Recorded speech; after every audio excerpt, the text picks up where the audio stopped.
Presiden Soekarno membubarkan DPR pada tahun 1960 dan mengubahnya menjadi. Nah, pembubaran DPR yang dimaksud ini adalah pembubaran DPR hasil pemilu pertama yang dilaksanakan pada tahun 1955. Nah, pembubaran DPR ini tepatnya pada tanggal 5 Maret tahun 1960.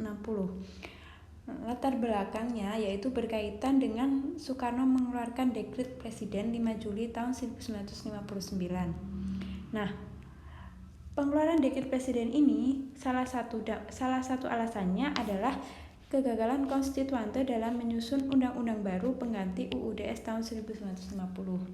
Nah, di sini perlu diingat bahwa pada masa demokrasi liberal itu undang-undang yang dianut oleh bangsa Indonesia adalah UUDS tahun 1950. Ini berkaitan dengan sebelumnya pada awal kemerdekaan ketika Belanda datang ke Indonesia dan melakukan agresi. Cara terakhir yang bisa ditempuh oleh Indonesia pada saat itu adalah melakukan diplomasi dengan Belanda melalui KMB. Nah, melalui konferensi meja bundar atau KMB ini, Belanda akhirnya mau mengakui kedaulatan bangsa Indonesia namun dalam bentuk Republik Indonesia Serikat atau RIS.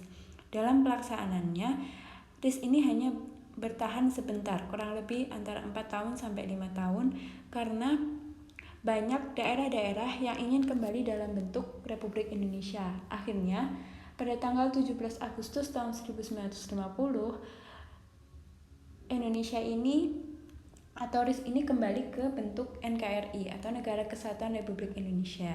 Karena kembali ke bentuk NKRI, disepakati undang-undang yang dianut pada saat itu adalah UUDS tahun 1950 dan dibentuklah akhirnya Badan Konstituante yang diharapkan dapat menggantikan UUDS tahun 1950. Namun karena gagal dan banyak masyarakat yang ingin kembali ke UUD 1945, jadi Konstituante benar-benar dibubarkan dan undang-undang yang dianut bangsa Indonesia hingga sampai saat ini adalah UUD tahun 1945.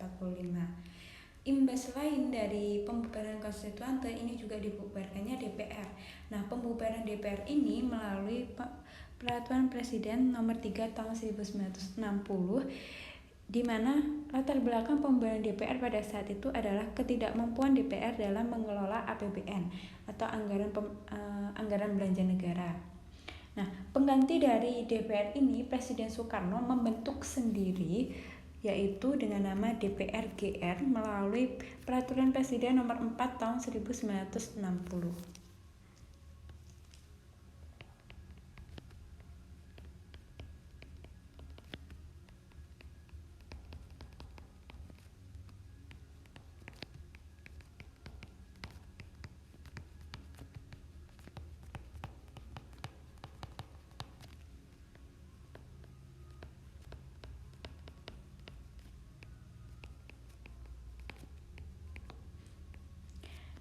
Nah, jadi pada masa demokrasi terpimpin ini adalah cirinya Soekarno ini membentuk sendiri, melantik sendiri, dan mengatur pemerintahan Indonesia sendiri.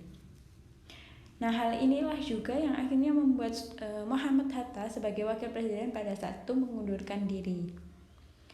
Jadi kembali ke soal, Presiden Soekarno membubarkan DPR pada tahun 1960 dan mengubahnya menjadi jawabannya adalah yang C, DPR-GR.